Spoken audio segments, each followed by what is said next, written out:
Hello, and I'm happy to report that I'm pretty sure I'm through all the trauma of what happened, including the chronic vertigo and vestibular. I was able to say my abuser's name the other day and connect it with their therapist, who absolutely is going to use HIPAA to protect him when I was in those sessions too. So I'm going to show you how a survivor victim can use social media to tell their story and correct the false narratives that predators use because they obviously don't want to be responsible for their actions. All of this originated because I was a school teacher at Elcott College Prep my entire career, and when we had a change of administration, instead of doing the right thing, they tried to cover up the violence of a student who was clearly regressing. The cause of the regression was due to exposure to violence in video games. And, well, when you can point the finger at the parent and the parent points the finger at the school, nothing can get done. So in order to now share my not-for-profit and how I got here in advocacy, I have to talk about all the things that happened then. And that's what I'm planning to do. I do it on YouTube, where I literally created videos while triggering and having increased symptoms of vertigo and nerve radiculopathy, which I do manage by understanding the sensory component, which I learned through Eastern medicine. Western doctors don't seem to respect Eastern doctors, and there needs to be a little more recognition that if you're arrogant and not listening to your patient's clients, you're going to cause harm. I actually had suicidal inclinations that popped up when a psychiatrist was focused on my race and adoption, and she was relentless about this. I was sent to Stone Institute because I wanted to do this process of dealing with failing executive function, which can be considered, being able to transition out of your home, speaking, writing, being able to balance your checkbook. I mean, we don't do that anymore, but just basic tasks that I never had an issue with were now problematic. And I let the neurologist know this. Well, I let my PCP doctor know this, and he sent me to a neurologist. I said, I want to do this cognitively and behaviorally because I'm a behavioralist and also 26 pounds underweight. I was 86 pounds. That I can't do this with medication. I haven't been taking any medication since I was in a comprehensive chronic pain management program through RIC. And they showed me the dangers of psychiatry because I was just asking why they weren't able to modify exercises for individuals, and how come they blame the patients when there's no success, when I'm noticing, a little areas they could just do better in. Instead of managing that, they sent me to a psychiatrist.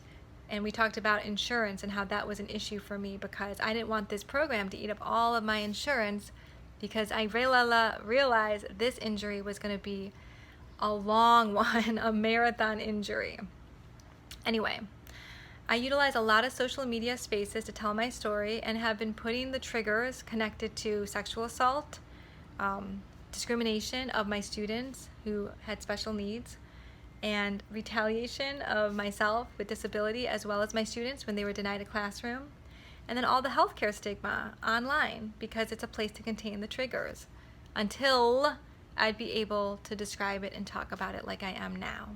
Anyway, if you want to collaborate, I'm editing my profile online because all of that was just another space to contain triggers. It's a little out there, but I wanted to make something very abstract tangible, so something you can hear and see and feel disoriented and uncomfortable, and then maybe increase your empathy of individuals that are going through trauma, and this trauma never stopped.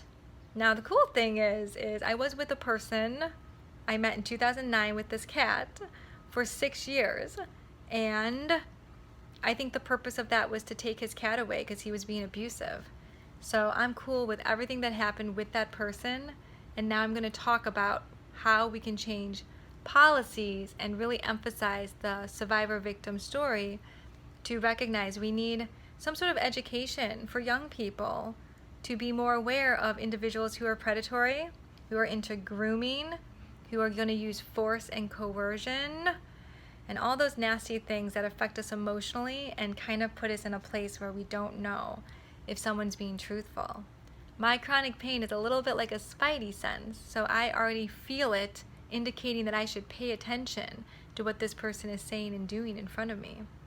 And that's what I do to basically accept violence that happened to me.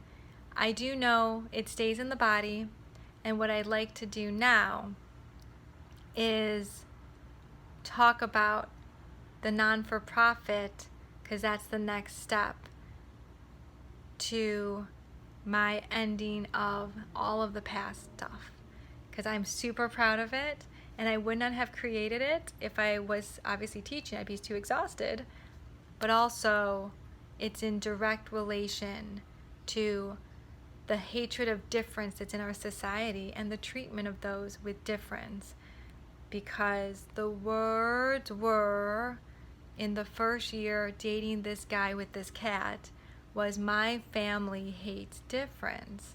And I thought, well, let me assess that on my own. But then I got to witness something that's not that unusual, but bullying that happens within a family. The words are, they don't let me speak. And I was then assisting and vouching for that person, giving them support when they needed it, because I know those issues are hard to deal with, and yet the choice that this person made literally altered my life forever. So I'm going to start to talk about that. Sorry, but when I have a processing speed with my speech, it's because I'm really trying to hold the thought and not disassociate due to the trauma. So you'll hear it here and there. And that's why I need to get back into my life and be around people and maybe trigger here and there. But I'm okay with it because I know who I am and I know how I got here in trauma advocacy. All right, I'm Smart EMC. That was the name I gave myself to dampen all the sounds of the students calling themselves stupid.